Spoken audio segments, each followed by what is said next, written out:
지난 시간에 성전절기라고 하는 이 주제, 이 주제가 우리가 레위기를 이해하기 위해서 공부하는 것이 아니다. 레위기도 많이 다루겠지만 레위기 굉장히 많이 다룰 겁니다. 레위기 그 자체가 우리의 고울이 아니다. 우리의 고울은 바로 예수님의 그 공생의 사역에 굉장히 중요한 부분인 요한복음. 나머지 마테마가 누가는 그냥 세 개지만 하나예요. 그냥 공관복음입니다. 공관복음. 그것과 함께 예수님의 사역을 정확히 좀 종합적으로 이해하기 위해서는 요한복음을 이해해야 되는데, 그 요한복음 이해하는 데 있어서 핵심 키워드가 바로 성전과 절기이다. 그런 것들을 한 7, 8가지 문제의식을 심어주는 이제 퀘션 마크와 함께 자세히 살펴보았습니다. 세 개의 키워드, 성막, 성전, 절기라고 하는 세 개의 키워드 안에 들어가 있지 않지만 물론 같이 이제 묻어가는 거죠. 굉장히 작은 키워드인데 이 이스라엘 기후에 대해서 아주 간략히 5분, 10분 정도 다루고 나서 이제 절기를 시작으로 본격적으로 들어가려고 합니다. 이스라엘의 기후, 우리가 기후까지 어떻게 알 수 있을까요? 가장 좋은 것은 여러 개 된다고 하면 이스라엘 한 1년 살아보면 제일 좋습니다. 1년. 기후는 1년씩 반복되니까 이스라엘 1년을 한번 체험해 봐야 돼요. 정말로 그렇게 느낍니다. 우리가 아무리 이른비, 늦은비 이렇게 들어봤지만 맨날 헷갈리죠. 이른비가 언제지? 맨날 이른비가 이른 거니까 3월인가? 근데 이른비는 10월 달에, 11월 달에 오는 게 이른비입니다. 3, 4월에 오는 걸 늦은비라고 해요. 왜 이른비가 이른데 왜? 요즘 번역을 이제 이거를 autumn rain, spring rain 이렇게 좀 오해 소지가 있기 때문에 그렇게 하죠. 직접 이른비와 늦은비를 맞아봐야 되겠죠. 맞아봐야만 이게 무슨 의미인지 알 수 있습니다. 건기의 그 태양, 그 이글거리는 태양을 맛봐야만 우리가 알 수 있겠죠. 한 1년 정도 살아보면 제일 좋지만 또 아무 그런 인스트럭터, 이렇게 안내해주는 사람 없이 아무 의미 없이 가서 1년 360일 사는 것은 시간 낭비고 또 물질 낭비일지 모르겠습니다.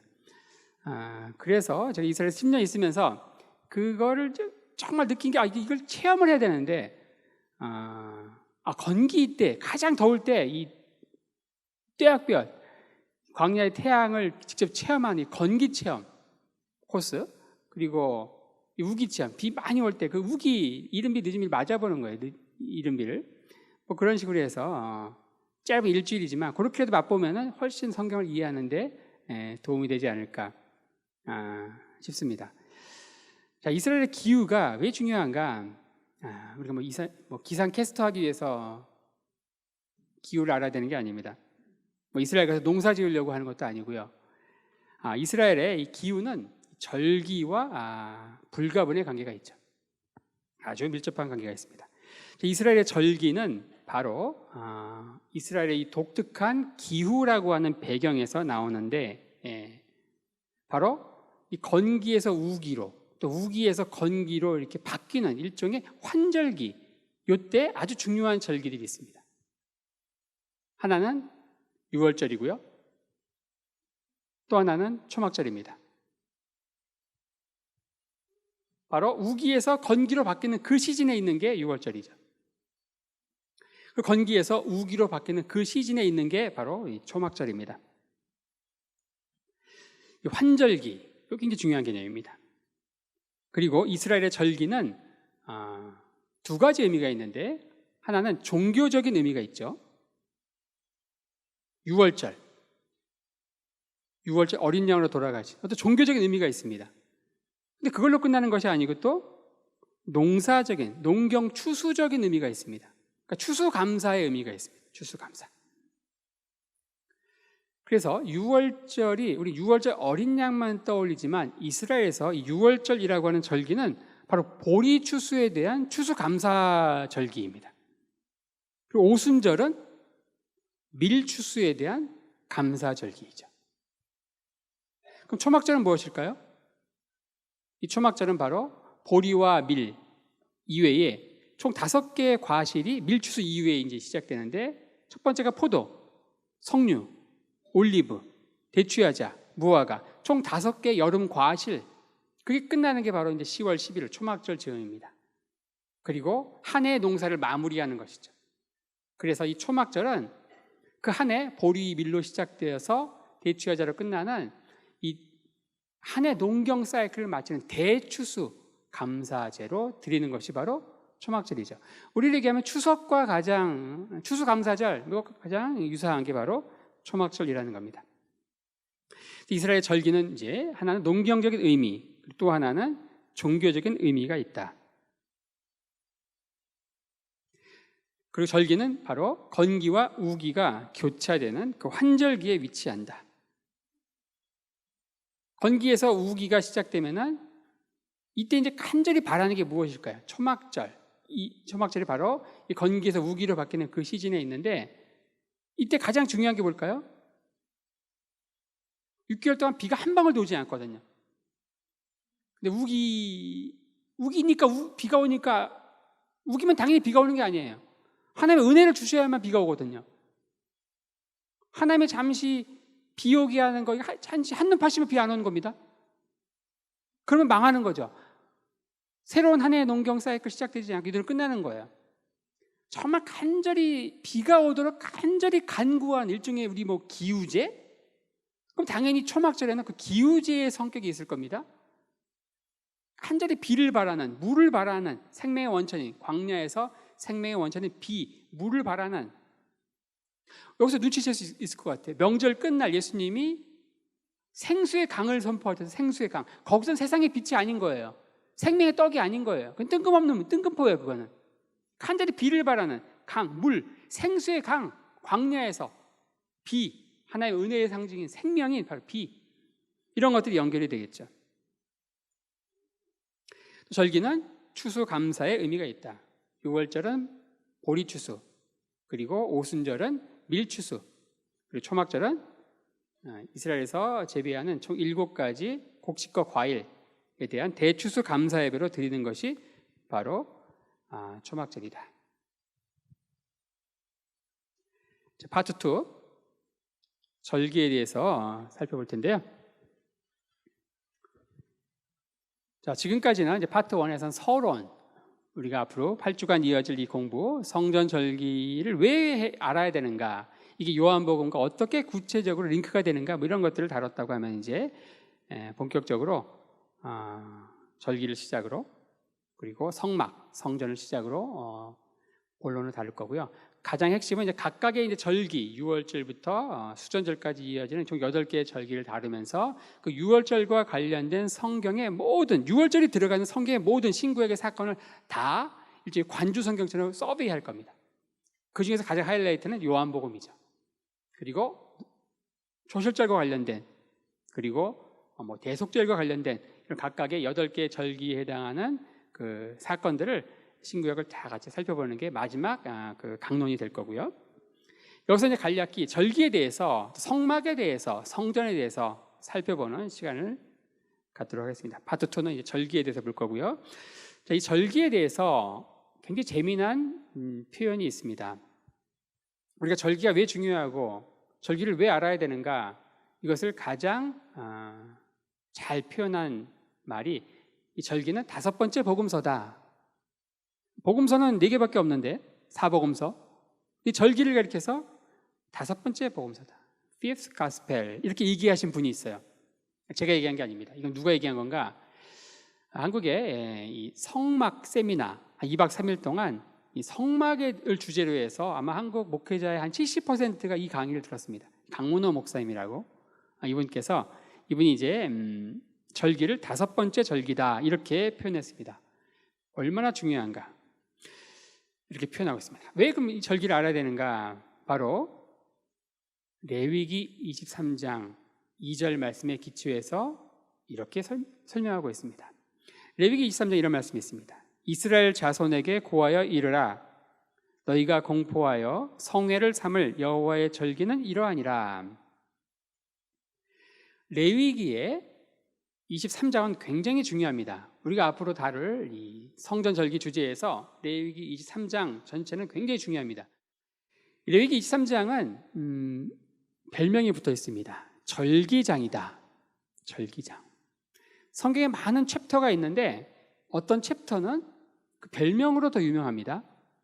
예를 들어서 고린도전서 13장은 사랑장이라고 하죠. 또 고린도전서 15장은 부활장이라고 합니다. 부활. 또 마태복음 24장은 종말장이라고 합니다. 종말. 이런 여기까지 들어보셨을지 모르는데 레위기 23장, 이걸 절기장이라고 하는데 이건 아마 오늘 처음 들었을 수도 있겠습니다. 하지만 중요하다. 레위기 23장 절기장. 여기에 우리가 다루려고 하는 총 7개의 절기, 이스라엘의 7대 절기, 6월절부터 시작해서 초막절로 끝나는, 여기엔 수전들이 나오지 않습니다. 레위기엔 수전들이 나오지 않습니다. 아시는 분 아시겠지만 레위 이 수전절은 바로 신구약 중간 시대, 모세오경 시대가 아닙니다. 모세에 의해서 하나님이 주신 절기가 아니고 신구약 중간기에 이스라엘 백성들의 좀 아픈 역사와 관련된 절기이지만, 그걸 왜 우리가 다루는가? 요한복음 10장에 딱 한 번 나오거든요. 예수님께서 수전절에 가시고 거기서 굉장히 중요한 선포하셨죠. 나는 부활이요 생명이다. 그거 이해하기 위해서 수전절도 그냥 덤으로 낀 거예요. 중요도는 많이 떨어집니다. 어쨌든 레위기 23장에 총 7개의 절기가 나오는데, 자, 이 레위기는 이렇게 얘기하지 않습니다. 이스라엘의 절기는 이러하다 이렇게 얘기하지 않습니다. 뭐라 그래요? 여호와의 절기. 그러니까 우리가 지금 공부할 게 이스라엘 백성들이 지키는 이스라엘 백성들만의 독특한 문화, 풍습, 말아도 그만 몰라도 그만, 알면 상식 몰라도 그만, 그게 아니라는 거예요. 이스라엘 백성들의 절기를 성경은 이스라엘의 절기라고 하지 않고 여호와의 절기 이렇게 이야기합니다. 여호와의 절기. 이게 무슨 말일까요? 우리가 지금 살펴보는 절기, 이 절기를 만드신 그 제정자, 그 주체가, 주관자가 바로 하나님이라는 거예요. 각 나라마다 그 민족이 독특하게 지키는 풍습이 있고 절기가 있습니다. 그 절기 때마다 먹는 독특한 또 음식들이 있겠죠. 예를 들어서 한국 사람들은 추석에 송편을 빚습니다. 또 설날에 떡국을 먹죠. 미국 사람들은 독립기념일에 칠면조를 먹더라고요. 근데 그거 우리가 왜 송편을 먹는지, 일본 사람들이 한국 사람들이 왜 송편을 먹는지 알아야 됩니까? 몰라도 되죠. 뭐 알면 상식에 뭐 아는 척할 수 있습니다. 하지만 이스라엘의 절기는 여호와의 절기다. 6월절에 이들이 어린 양을 먹고, 그리고 무교절에 누룩이 들어가지 않은 마짜라고 불리는 무교병을 먹고, 이런 것도 반드시 알아야 돼요. 전 세계에 있는 모든 그리스도인들이 다 알아야 돼요. 알아도 그만 몰라도 그만이 아닙니다. 왜냐? 이건 이스라엘의 절기가 아니고 여호와의 절기이기 때문에 그렇습니다. 어떤 면에서 이스라엘 백성들이 지키는 레위기 23장에서 선포한 여호와의 절기라고 선포하는 이스라엘 백성들의 절기의 독특한 특징, 전 세계 200여 개국의 국가가 자기 민족만의 독특한 절기가 있고 독특한 음식 문화가 있는데, 그것과 다른 이스라엘 백성들의 절기가 왜 여호와의 절기라고 불리는 독특성이 있는가? 그것을 강문호 목사님이 이렇게 얘기하십니다. 10분 동의하고 그걸 여러분들에게 좀 전해드리고자 합니다. 자, 세상에 있는 모든 절기는요, 어떤 사건이 일어납니다. 그리고 그 사건이 먼저 일어나고 그 사건에 대한 후행성으로 그 절기가 만들어지죠. 예를 들어서 히로시마와 나가사키에 원자폭탄이 떨어집니다. 그날 우리가 뭐가 됐어요? 광복절이 됩니다. 대한독립 만세! 3월 1일에 막 외쳤어요. 그날이 뭐가 됐습니까? 3.1절이 됐습니다. 세상에 있는 모든 절기들은요, 먼저 사건이 있고 후행성으로 거기에 따른 절기가 만들어집니다. 하지만 이스라엘의 절기, 여호와의 절기는 전혀 다르다는 겁니다. 그 순서가 달라요. 먼저 하나님께서 절기를 정하십니다. 그리고 그 절기에 맞춰서 하나님께서 후행성으로 사건을 일으키십니다. 예를 들어볼까요? 하나님께서 6월절이라고 하는 절기를 만들어 놓고 뭘 하십니까? 어린 양의 피를 바르게 하고, 그리고 죽음의 사자가 6월 넘어가게 하는 그 사건을 후행성으로 일으키죠. 먼저 절기를 하나님이 지키게 하시는 거예요. 그리고서 그날 그 사건을 일으키시는 거죠. 선후가 다른 거예요. 굉장히 중요한 겁니다. 우리가 다루려고 하는 이 각각의 절기들은요, 그 주권자가 하나님이라는 겁니다. 제정자가 하나님이에요. 그리고 그 절기 하나하나는 앞으로 이 하나님께서 우리 인류의 구속 사역을 어떻게 펼쳐나가실 것인가, 그것에 대한 하나하나의 사건들이 전부 코드화되어 있다는 겁니다. 이스라엘의 절기를 히브리어로 뭐라고 하는가?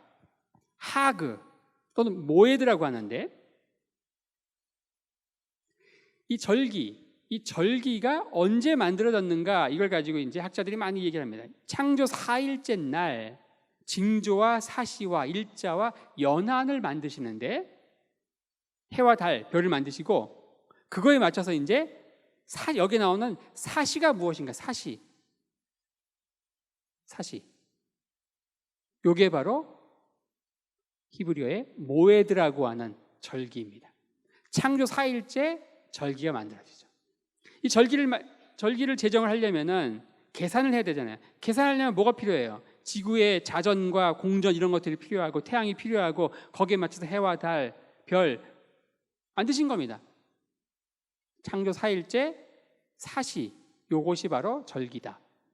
이 절기를 두 가지 말로 표현하는데, 하나는 모에드, 또 하나는 하그라고 하는데, 이 하그라고 하는 말은 이스라엘 여러분들이 뭐 초막절이나 유월절에 가시면 굉장히 길거리에서 가장 많이 듣는 말이 하그입니다. 하그 사메ach. 뭐 굳이 번역을 하면은 즐거운 명절 뭐 그런 뜻입니다. 히브리어로 하그 사메ach 그러면 있어 보이는데, 즐거운 명절 한국말로 번역하면 굉장히 없어 보이죠. 어쨌든 하그 사메ach, 굉장히 절기 때마다 하는 말. 이 하그, 이것은 페스티벌, 피스트, 기쁨, 연회 뭐 그런 뜻이죠. 하그. 절기는 즐거운 날입니다. 즐거운 날이죠. 그리고 또 이 하그는 또 어떤 의미가 있냐면은 빙빙 돈다. 이 하그는 빙빙 돈다는 뜻이 있습니다. 너무 즐거움을 표현하기 위해서 도는 거예요. 막 도는 거예요. 돈다. 하그는 즐거운 페스티벌 그런 뜻이 있고, 돈다는 것은 이제 춤추며 도는 즐거움도 표현하지만, 또 해마다 빙빙 돌아가니 또 계속 순차적으로 오는 거죠. 올해 6월절이고 또 한 해 지나면 또 6월절이고 돌아서 또 오는 거예요. 돈다, 그런 의미가 있죠. 하그는 그런 뜻이 있습니다. 그럼 모에드는 무엇인가? 모에드, 창조 4일째, 징조, 사시, 일자, 연한, 사시, 요 히브리어가 모에드인데, 모에드, 요게 좀 더 의미가 있겠죠. 이것은 어떤 정해진 시간을 의미합니다. appointed time, 하나님의 때. 하나님의 때. 우리가 무의미하게 아무 의미 없이 지나가는 시간이 있죠. 헬라어에서도 크로노스, 카이로스 뭐 이런 두 가지 시간이 있지만 의미 있는 시간이 있습니다. 정해진 시간. 그 정해진 시간, 하나님이 정해진 어떤 특별한 목적 가운데 정한 시간, 이게 바로 절기입니다. 그런 의미들이 요한복음에 몇 번 나오죠. 가나 혼인잔치, 물을 포도주로 바꾼 그 사건의 현장에서 예수님이 어머니 마리아에게 이렇게 얘기하죠. 여자여, 나와 무슨 상관이 있나이까? 내 때가 아직 이르지 못했다. 내 때, 뭔가 정해진 시간이 있는 거예요. 사람들이 볼 때는 지금 빨리 뭔가 포도주가 떨어졌는데, 근데 예수님이 보실 때 아직 정해진 때가 아닌 거죠. 또 요한복음 7장에 보면 내 때는 아직 이르지 아니하였거니와 너희 때는 늘 준비되어 있느니라. 예수님의 가족들이 지금 초막절인데 빨리 명절 지키러 같이 가자고 하는 거예요. 너희 가라는 거죠. 내 때는 아직 이르지 않았다는 겁니다. 내 때, 이게 뭔가 정해진 시간, 이것이 바로 절기의 히브리어적인 의미 모에드, 이것을 가장 잘 표현하고 있는 말씀인 것 같습니다. 자, 이미 말씀드린 대로 이 각각의 절기, 특히 레위기 23장에 나오는 7개의 절기는 바로 하나님의 구속사, 하나님의 구속사의 전 과정을 나타내는 어떤 그림자다. 그림자. 그래서 6월절이 있습니다. 6월절. 6월절은 바로 예수 그리스도의 죽음을 의미합니다. 자, 여러분들, 예수님께서 6월절에 죽으신 게 어떻게 하다 보니까 그냥 6월절에 죽으신 게 아니에요. 예수님의 죽으심, 창세 전에 이미 예수님은 6월절에 돌아가시기로 그렇게 코드화된 겁니다.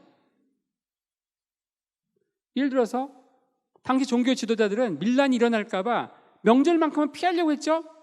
근데 피하려고 한다고 피해지는 게 아니죠. 네.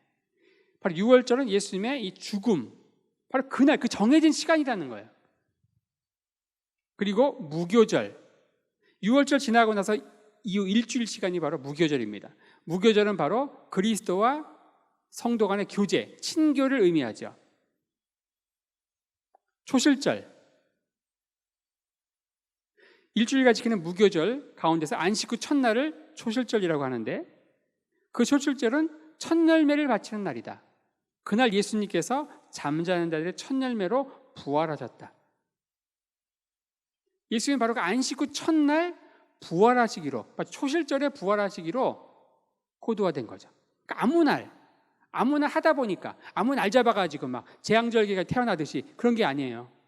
나중에 살펴보겠지만 예수님이 이 땅에 오신 날도, 이 땅에 태어나신 날도, 우리는 12월 25일 이렇게 얘기하지만, 우리는 올해에도 여전히 12월 25일에 성탄절을 지킬 겁니다.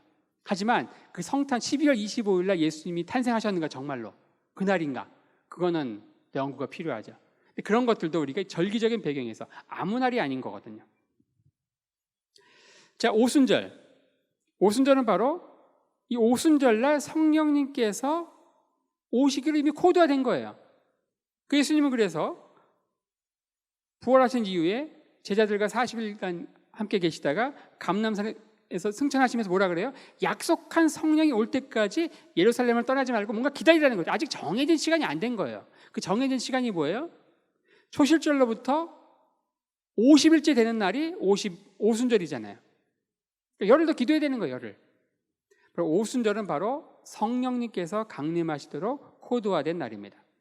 나팔절은 바로 그리스도의 강림, 그리스도의 재림과 관련 있습니다. 재림. 그 뒤에 이제 본론 말씀을 보겠지만은 예수님의 재림, 강림을 이야기할 때 자꾸 나팔 얘기합니다. 나팔 얘기. 예수님이 특별히 나팔을 좋아하시는 게 아니에요. 나팔. 바이올린보다 뭐 트럼펫, 트럼본, 나팔도 좋아하시는 게 아닙니다. 나팔절과 관련이 있다는 거예요. 나팔절. 그리고 대속죄일, 그리스도의 속죄를 의미하고요. 그 초막절은 그리스도의 심판, 초막절로서 구속사역은 완성이 된다.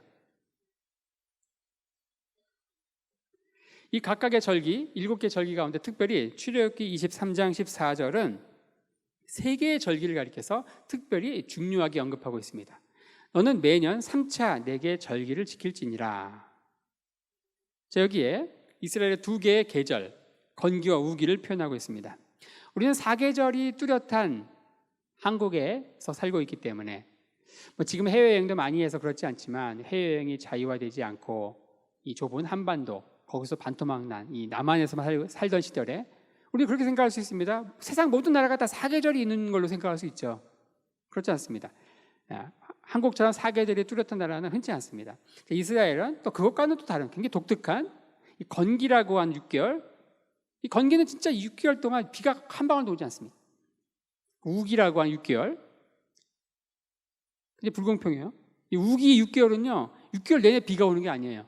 건기는 6개월 내내 비가 오지 않는데 우기는 비가 한 2달 오나요? 2달 내내 오는 것도 아니고 2달 그때만 집중적으로 오고, 우기 시작할 때 한 10월경에 조금 오고, 그리고 4월경에 또 끝날 즈음에 또 오고.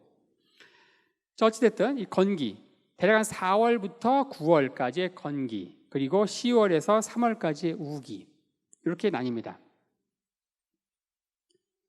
인위적으로 나누면 이렇지만 사실 정확히 이야기하면은 이스라엘의 달력은 이 음력으로 따지기 때문에 3월로 표현되어 있지만 대략 3월 15일에서 4월 15일, 그 4월 15일에서 5월 15일 이렇게 됩니다.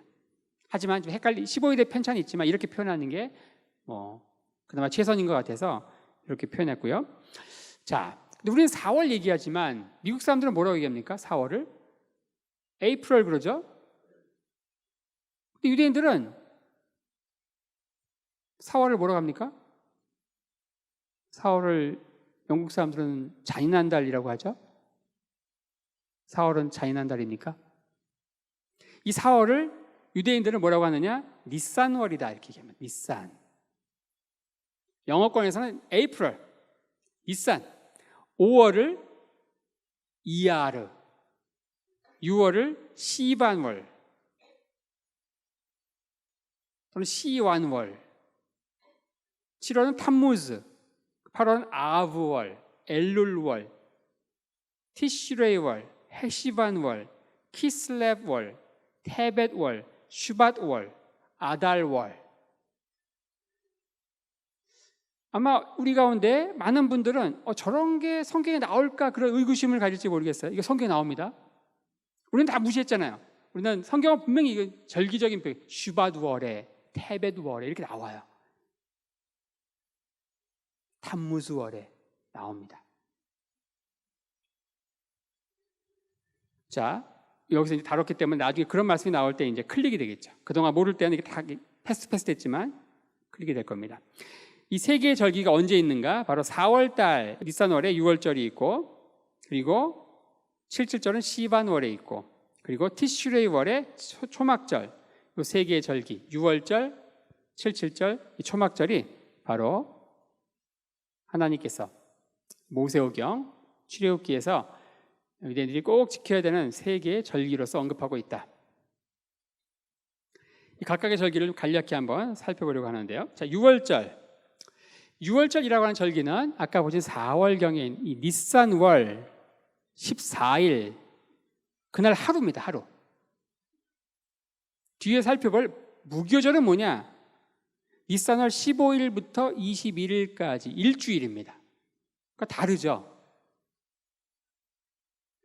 이 성전 절기 이런 것들을 좀 이렇게 이런 주제로 좀 디테일하게 우리가 공부하지 않으면은 우리는 6월절과 무교절이 같은 거로 말 겁니다. 다르다. 비슷한 듯하지만 다르다.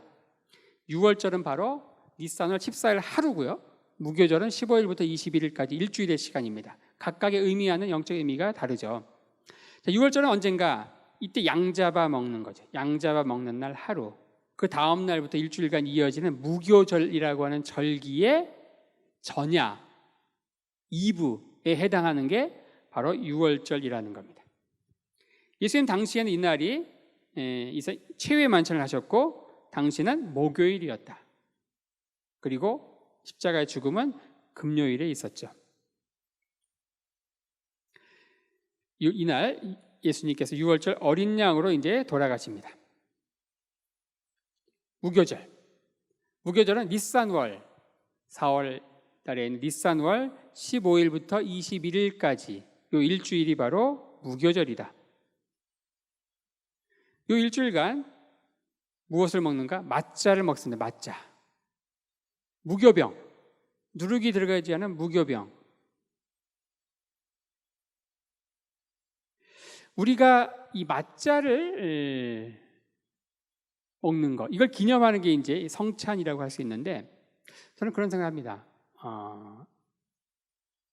이날 막 누룩이 왕창 들어가 막 단 거 막 그냥 막 부풀린 거 막 카스테라 먹는 건 좀 아닌 것 같아요. 이거는 그렇죠? 성찬하면서 막 카스테라 먹고 비슷하게 최소한 누룩은 들어가지 않은 맛없는 그 오늘 교회에서 정말 맛없잖아요. 절대 두 개는 먹고 싶지 않은 막 카스테라 막 그냥 부풀린 거 막 그거는 전혀 의미하고 상관이 없죠. 맞자 무교병을 먹는다. 이 무교절에서 중요한 것은 바로 누룩이 들어가지 않은 바. 그 집안에 있는 모든 누룩을 다 없앱니다. 다 청소하는 거예요. 누룩. 그래서 6월절 앞두고 이스라엘은 기본적으로 휴가 공무원들은 2주, 학교 선생님은 3주 방학입니다. 휴가입니다. 이스라엘 너무 좋죠. 네. 초막절도 기본 2주. 그럼 이 무교절은 6월절에는 왜 2주, 심지어 3주의 방학을 주는가? 대청소라는 거예요. 대청소. 집안 구석구석에 있는 누룩을 제거해야 되잖아요. 누룩. 구석구석. 어떻게 해야 될까요? 이거? 장롱도 뒤집어 엎고 막 소파 다 들어야 돼요. 거기에 막 우리가 먹었던 시리얼 이런 것들 곳곳에 박혀 있을 수도 있고 그래서 이스라엘은 재미난 청소업체가 있어요. 이거 6월절에 이 청소 대행업체가 있습니다. 청소 대행업체. 웬만한 집은 다 그렇게 하고요. 좀 있는 집은 어떻게 하는 거예요? 이렇게 합니다.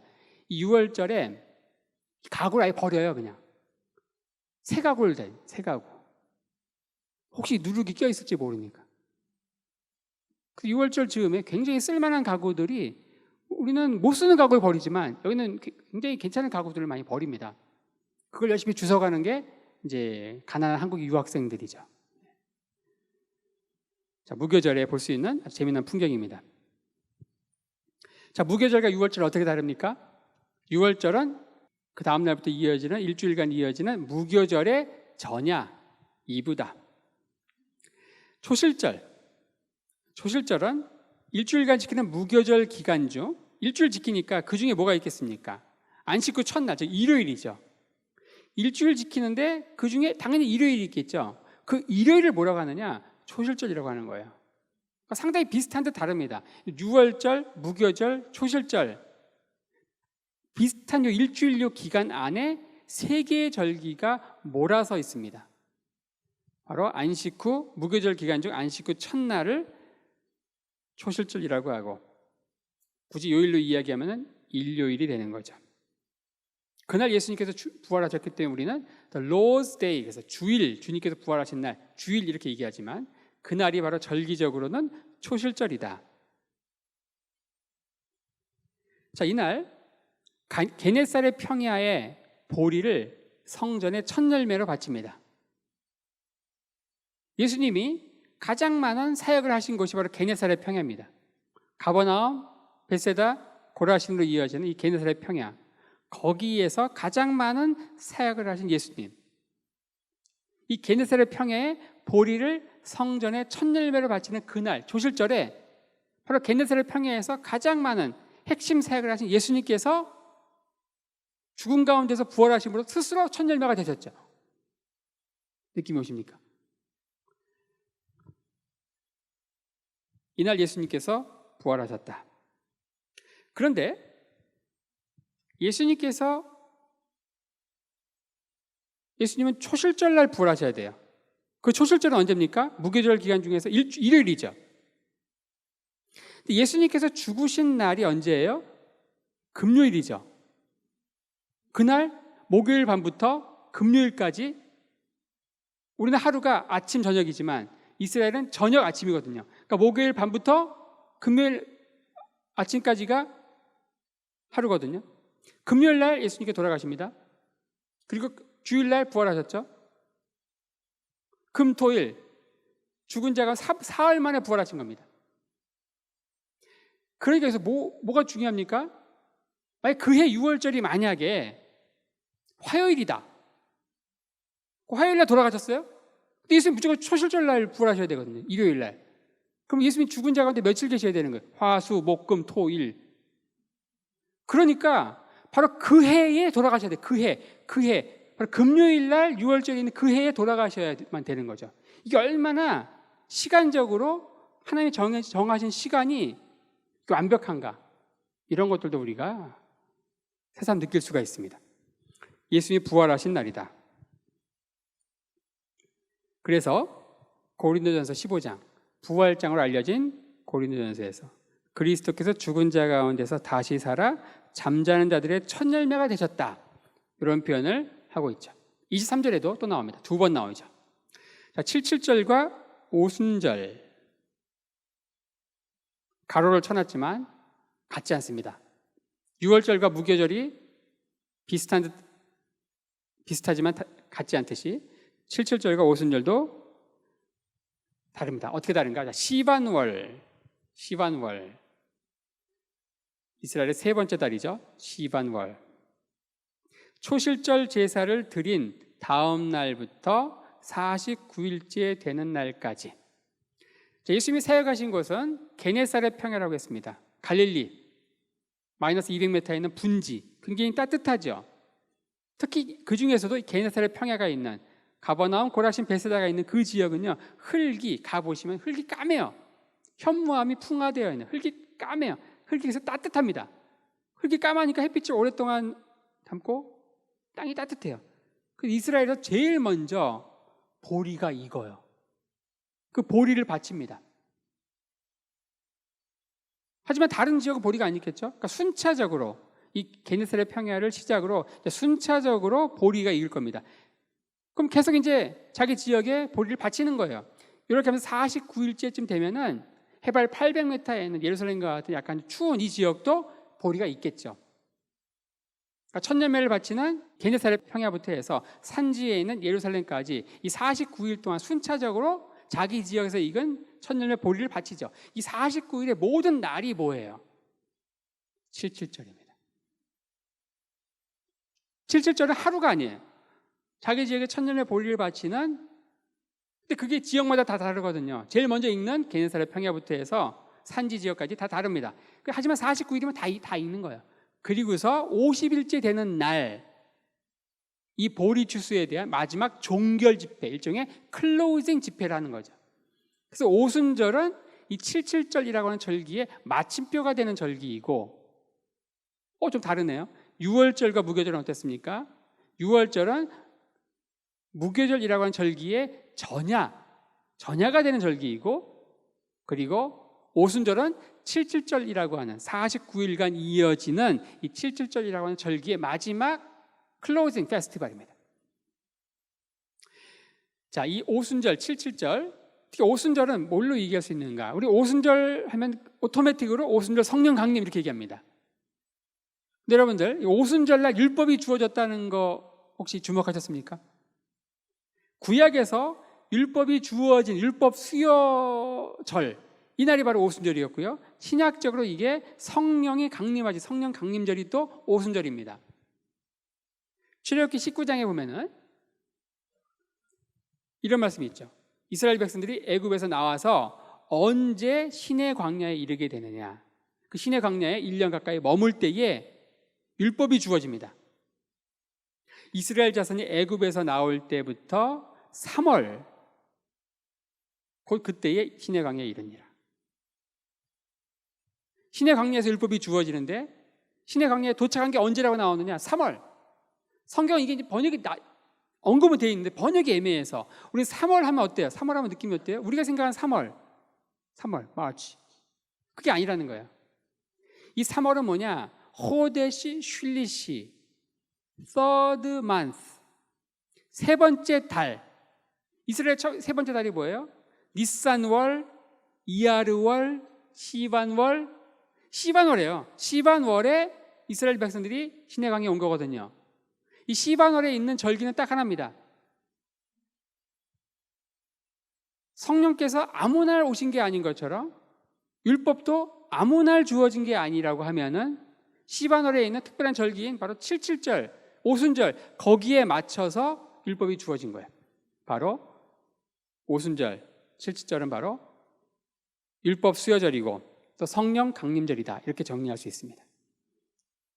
너무 잘 아는 대로 신약적으로는 오순절날 성령이 임한다. 사도행전 2장 1절. 나팔절이 있습니다. 이 나팔절을 유대인들은 또 뭐라고 부르냐? 신년, 새해라고 하죠. 신년. 자, 이스라엘의 신년, 이스라엘의 새해 첫 달은 뭡니까? 성경에서는 뭐라 그래요? 니산월, 6월절에 있는 니산월, 4월달, 이때가 첫 달이잖아요. 근데 이스라엘 가면은요, 10월 달에 있는 이 티슈레이월, 7번째 달, 이 나팔절, 이때가 이제 신년이에요. 7번째 달, 티슈레이월, 우리로 10월 달, 1일이 바로 나팔절인데, 그러니까 이스라엘은 두 가지 신년이 있습니다. 종교적인 신년, 그리고 농경적인 신년. 종교적인 신년은 바로 니산월이 있는 6월절이 있는 이 니산월, 4월 달이 성경적으로 그래요. 이스라엘 가면 실제적으로는 10월 달에 신년을 지킵니다. 이게 왜 바뀌었느냐? 이스라엘 백성들이 바벨론 포로 이후에 바벨론 지역은요 10월 달에 이 농경 사이클을 시작을 하고 그 10월 달이 한 해의 시작이거든요. 그 포로기 이후에 이렇게 바뀌지 않았는가 이렇게 이야기를 합니다. 그리고 또 농사적으로 한 해의 농사가 10월 달에 끝나고 또 그때 새로운 이른비가 오면서 한 해 농경 사이클이 또 시작을 하죠. 농경 문화에 또 그들에게 있어서 10월달은 새로운 농사의 시작과 함께 새로운 한 해의 시작으로서 그 나팔절이 바로 10월달에 있다. 티슈레의 월 1일이 바로 나팔절이고 이날 바로 예수님께서 재림하신다.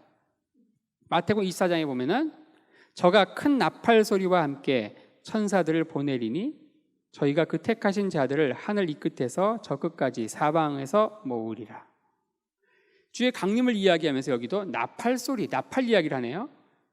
데살로니가전서 4장에도 주께서 호령과 천사장의 소리와 하나님의 나팔로 친히 하늘로 쫓아 강림하신다. 예수님께서 재림하시는데 이 모든 것들, 예수님의 십자가의 죽으심과 부활과 오순절 성령 강림과 이 모든 것들이 절기라고 한 어떤 정해진 시간에 일어난 굉장히 독특한 이벤트라고 하면은 예수님이 다시 이 땅에 오시는 주의 강림이 아무 날 그냥 오실 거라고 상상하지 않겠죠. 성경은 강력하게 예시하고 있습니다. 바로 이 주의 날은, 강림의 날은 바로 나팔절에 이루어질 것이다. 그 두 번이나 나팔 소리, 하나님의 나팔 이야기하고 있는 거예요. 나팔절에 주님 오십니다. 나팔절. 그 나팔절이 언젠가? 나팔절은 10월달에 있습니다. 10월달.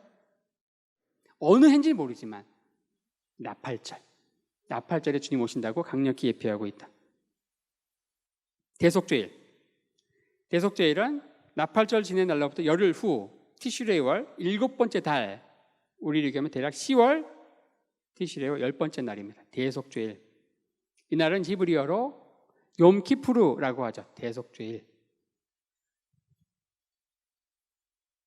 이스라엘 중동전쟁과 관련해 좀 아시는 분들 이날 전쟁이 일어납니다. 대속죄일 전쟁, 욤키푸르 전쟁, 4차 중동전쟁이 이때 일어나죠. 이 대속죄일과 관련해서 가장 유명한 말씀이 바로 아사셀 염소와 관련된 이야기입니다. 아사셀 염소. 이 아사셀 염소에게 나중에 우리 강론에서 이 대속죄일 하루 동안 어떻게 성전에서 제사를 지내는지 그 스펙터클한 그 드라마를 볼 텐데 이 아사셀 염소에게 모든 이스라엘 백성들이 죄를 다 뒤집어 씌워요. 그리고서 광야 무인지경으로 보냅니다. 그 아사셀 염소가 세상 죄를 지고 가는 거예요. 무슨 말씀이 떠오르네요? 그렇죠. 세례 요한이 예수님께서 이렇게 선포합니다. 보라, behold, 보라. 뭐라 그래요? 세상 죄를 지고 가는 하나님의 어린 양이로다. 우리 이 말씀 다 알지만 이게 대속죄일에 하던 이 아사셀 염소와 관련된 이 의미를, 이 메시지를 예수님께 딱 매치시킨 거예요. 또 그걸 볼 때 세례 요한이 그 말씀을 선포했을 당시의 시간적 배경도 대속죄일 언저리일 것이다. 그렇지 않으면 뜬금포가 되는 거예요. 그렇죠? 대속죄일이기 때문에 그 말씀이 나온 겁니다. 자, 마지막 초막절입니다. 초막절은 티슈레의 월. 첫 번째 날은 나팔절이었죠. 10번째 날은 대속죄일이었죠. 15일부터 21일까지 이때는 초막절이다. 초막절은 광야에서 보냈던 광야 장막 생활을 기념한다. 이때는 포도, 무화과, 올리브, 석류, 종려 5개의 과실, 또 보리와 밀에 대한 미처 감사 제사를 드리지 못하는 것까지 다 합쳐서 대추수 감사 예배로 드린다. 또 새로운 이때 이제 농경 사이클이 시작되면서 6개월간의 이 건기, 광야는 완전히 타들어가죠. 이때 이른비가 와야 돼요. 이른비가 오지 않으면 이들은 멸절하는 겁니다. 풍성한 수확이 보장되지 않습니다. 이것은 내년을 위해서 남는 거 내년에 그런 거 없습니다. 다시 또 이른비가 와서 또 한 해의 수확이 있어야만 또 한 해 한 해 사는 거죠. 하루하루 사는 거죠. 한 해 한 해 사는 겁니다. 내일 일은 모르고 하루하루 사는 게 이스라엘 광야에서의 이 농부들의 삶인데 이 비를 위한 우기죠. 얼마나 간절하게 비를 간구하겠습니까? 거기에서 바로 예수님께서 자신을 생수의 강으로 선포하셨다. 이 초막절로 해서 절기가 끝이 나고 예수 그리스도를 통한 이 하나님의 구속 사역은 완성이 된다. 절기적으로 보면은 우린 지금 어디와 어느 절기 사이에 있습니까? 우리가 지금 살아가는 세상은 그렇죠. 오순절 성령 강림 하셨죠. 오순절과 나팔절 사이에 있습니다. 여러분들 6월절, 무교절, 초막절 이거 다 같이 붙어 있죠. 일주일 안에 다 몰아 있죠. 절기가. 예수의 죽으심과 부활, 성령 강림, 오순절까지 같이 몰아서 있었죠. 그런데 이 오순절부터 해서 나팔절까지 시간적인 갭이 상당히 깁니다. 예수님이 아직 강림 안 하셨죠. 그러니까 이 예수님의 강림이 우리가 생각하는 것보다 좀 더 지체될 수 있구나, 그런 것들을 암시적으로 보여주고 있는 겁니다. 늦어지면 안 올 거라 생각하는데 안 오진 않습니다. 주님 오십니다. 근데 우리가 생각하는 것보다 좀 더 늦어질 가능성이 있어요. 왜냐? 더 많은 사람들이 이제 하나님의 자녀가 돼야 되니까. 근데 예수님이 오시면은요, 그 이후부터 어때요? 강림부터 한 해에 3개 절기가 다 있잖아요. 대속죄일, 초막절. 더 이상 이제 초막절을 통해서 이제 구속사가 끝이 나는 거예요. 더 이상 문은 닫히는 거죠. 들어와서 문 두드려도 문 열리지 않습니다. 주의 강림부터 재림부터 해서 구속사의 완성까지는 일사천리로 이루어질 것이고, 그 사이에 오순절부터 나팔절까지 주어지는 이 은혜의 시기에 우리가 지금 살아가고 있고, 언제 주님이 오실까, 이것은 바로 나팔절에 오신다고 이야기했기 때문에 중요한 결론, 특별히 10월 달에는 좀 더 깨어 있어야 되지 않을까, 그 이야기를 하면서 오늘 강의를 제가 기도하고 마치겠습니다.